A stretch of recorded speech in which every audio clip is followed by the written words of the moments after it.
السلام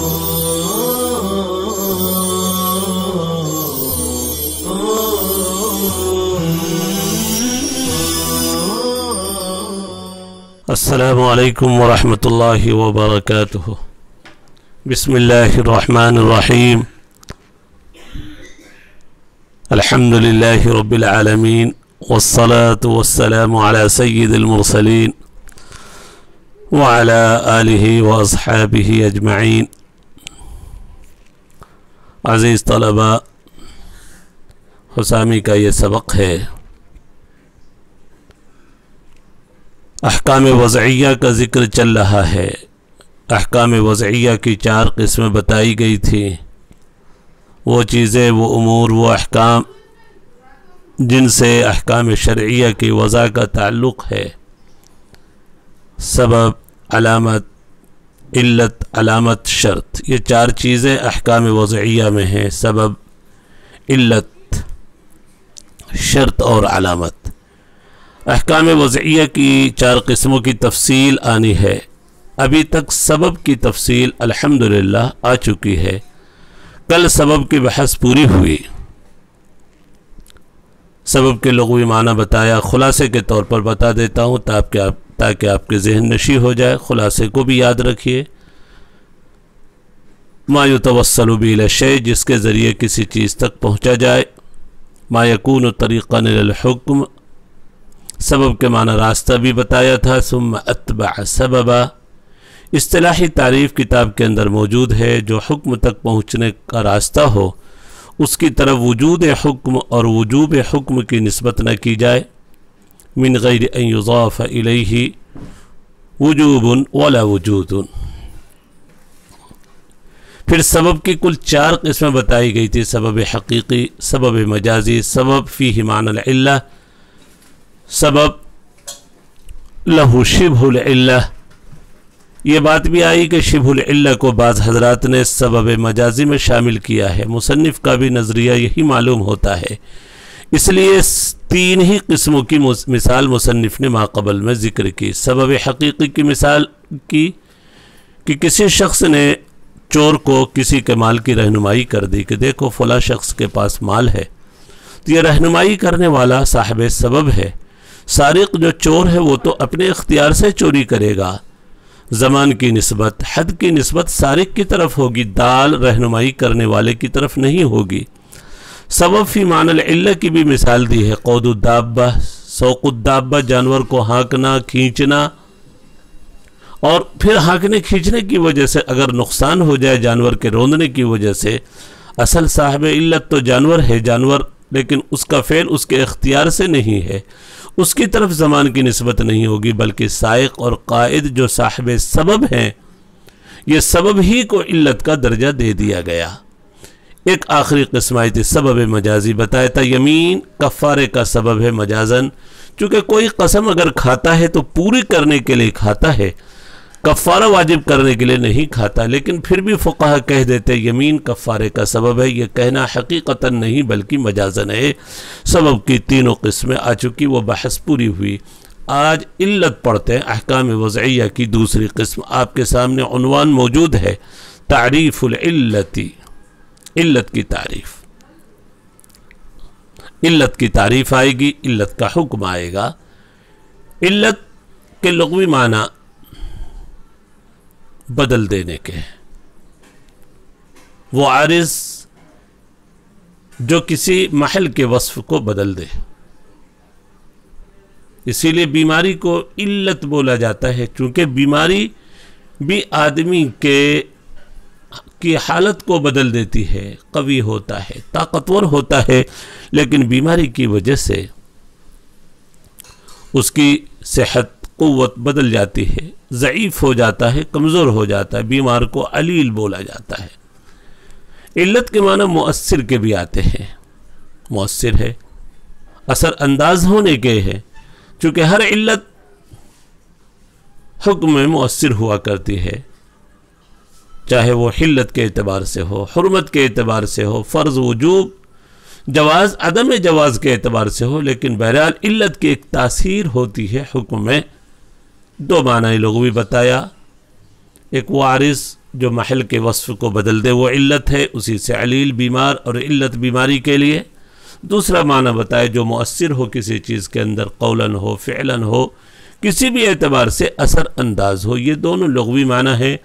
اصطلاحی تعریف آپ کے سامنے کتاب کے اندر موجود ہے، دیکھیے عبارت پڑھتے ہیں۔ وَأَمَّا الْعِلَّةُ فَهِيَ فِي الشَّرِيعَةِ عِبَارَةٌ عَمَّا يُضَافُ إِلَيْهِ وُجُوبُ الْحُكْمِ ابتداءً۔ علت شریعت میں اس سے مراد، عبارتن کا ترجمہ مراد سے کیجئے، علت شریعت میں اس سے مراد وہ ہے جس کی طرف وجوب حکم کی نسبت کی جائے ابتداءً، وجوب حکم کی نسبت کی جائے ابتداءً۔ جی یہ اصطلاحی تعریف ہے، شرعی تعریف ہے علت کی۔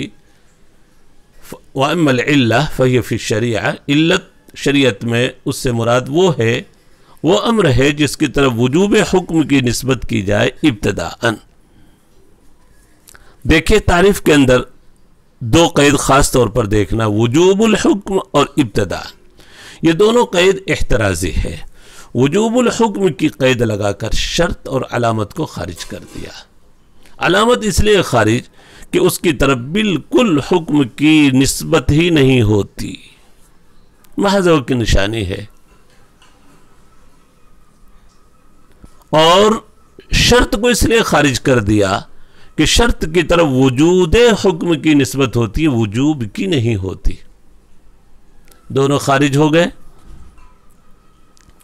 ابتداءً کی قید سے سبب کو اور علت العلت کو خارج کر دیا، چونکہ سبب کی طرف اور علت العلت کی طرف جو حکم کی نسبت ہوتی ہے کسی نہ کسی واسطے سے ہوتی ہے۔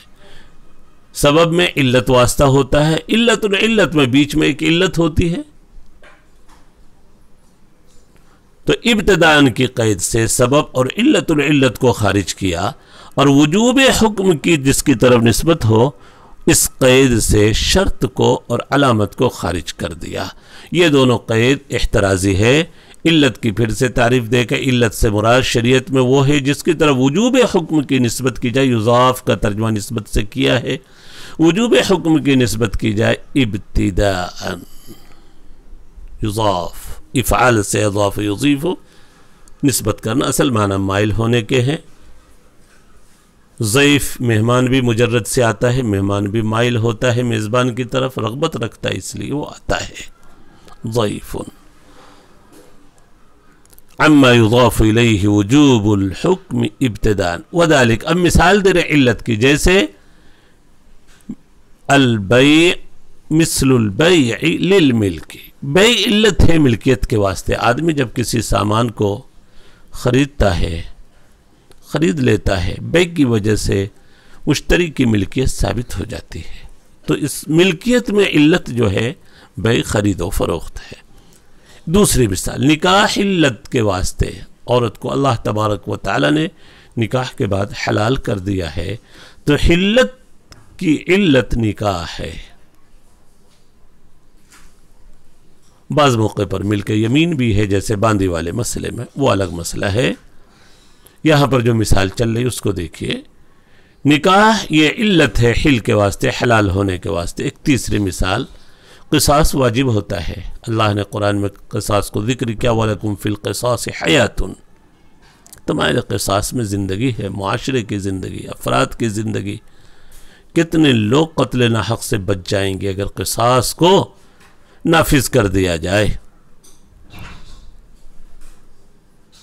والقتل للقصاص، اگر کوئی کسی کو قتل کر دے تو شریعت نے قصاص کو واجب کیا، تو وجوب قصاص کی علت، وجوب قصاص کی علت قتل ہے۔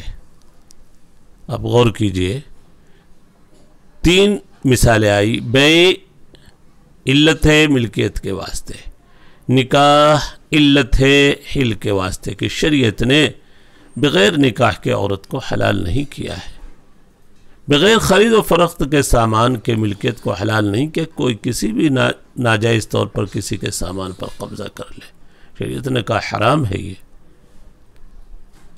اگر کوئی کسی کو قتل کر دے، شریعت نے قصاص کو واجب کیا ہے تاکہ معاشرے سے جرم کا خاتمہ ہو۔